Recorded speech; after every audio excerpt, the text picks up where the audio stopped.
New tonight, we are looking into an issue that's getting a lot of attention on social media: Buffalo police traffic checkpoints. There are Facebook groups dedicated to alerting drivers about where they are.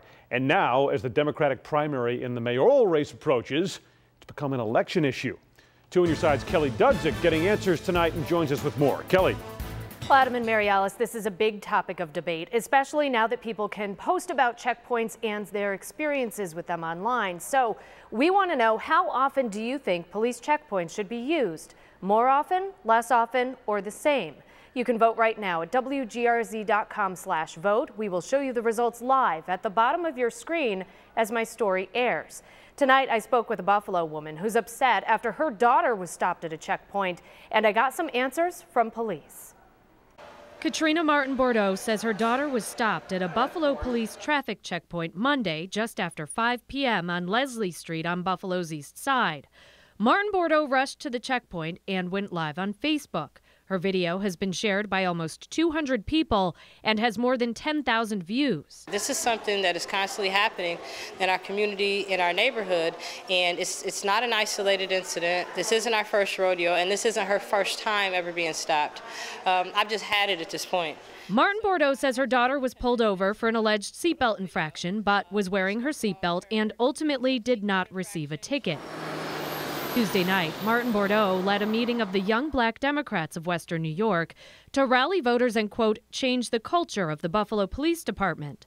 We were not permitted to shoot video of the meeting, but we spoke with Martin-Bordeaux before it began. So do you think that if police are saying, well, we're doing this because it'll help make our community safer, we'll get bad people off the roads, and this is a safety issue, what would you say to that? What I would say to that is that we need to move to do a FOIA request. I would like to see a FOIA request to see how many of these police checkpoints are set up in high-impact communities opposed to other communities, so we can actually see the statistical breakdown of felonious crimes that they're catching people doing with these checkpoints. And that is information we do not have. Buffalo Mayor Byron Brown was not made available for an interview Tuesday, but I spoke with Buffalo Police Lieutenant Jeff Rinaldo on the phone, who told me the checkpoints are done in an effort to make the roads safer by making sure drivers have a license, registration, and insurance. Rinaldo told me many factors contribute to the location of the checkpoints, including calls from concerned citizens and data about where traffic accidents happen and where speeding is a problem. He also said the locations are chosen based on where it's safe for police to pull people over. We requested specific information from police, and they gave us the locations for July 1st through the 7th. The checkpoints were held across the city, spread out across different neighborhoods, 3 each day, except for the 4th of July when there weren't any.